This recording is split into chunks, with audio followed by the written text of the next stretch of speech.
Unitary elasticity of demand అంటే అదే అండి, తెలుగులో ఏకత్వ వ్యాకోచ డిమాండ్. ఏకత్వ వ్యాకోచ డిమాండ్ అంటే ఏంటంటే, ఒక వస్తువు ప్రైస్ పెంచడం వల్ల లేదా తగ్గించడం వల్ల, ఈవెన్ ఒక వస్తువు ప్రైస్లో ఏదైనా చేంజ్ వస్తే అదే పర్సంటేజ్లో డిమాండ్లో కూడా చేంజ్ వస్తే దాన్ని ఏకత్వ వ్యాకోచ డిమాండ్ అంటారు.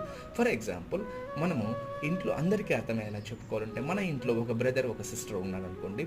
ఒక బ్రదర్ అతని సిస్టర్ని ఒక చెంప దెబ్బ ఇస్తే అదే టోన్లో అదే పెయిన్ఫుల్గా సిస్టర్ తిరిగి తన బ్రదర్కి అదే చెంపదెబ్బ ఇవ్వడాన్ని యూనిటరీ ఎలాసిటీ ఆఫ్ డిమాండ్ అంటే, అక్కడ అబ్బాయి ఇచ్చిన దాంట్లో 1% ఉంటే అమ్మాయి కూడా 1% పెయిన్ఫుల్గా ఉంటే దాన్ని unitary of elasticity of demand అంటారు. ఫర్ ఎగ్జాంపుల్, ఒక వస్తువు ప్రైస్ పెంచడం వల్ల 10 రూపీస్ ప్రైస్ పెంచితే ఆ డిమాండ్లో 10 రూపీస్ చేంజ్ వస్తే, సో ఇక్కడ 0 క్యాన్సిల్ అవుతుంది కాబట్టి 1 ADP is equal 1. This is called unitary elasticity of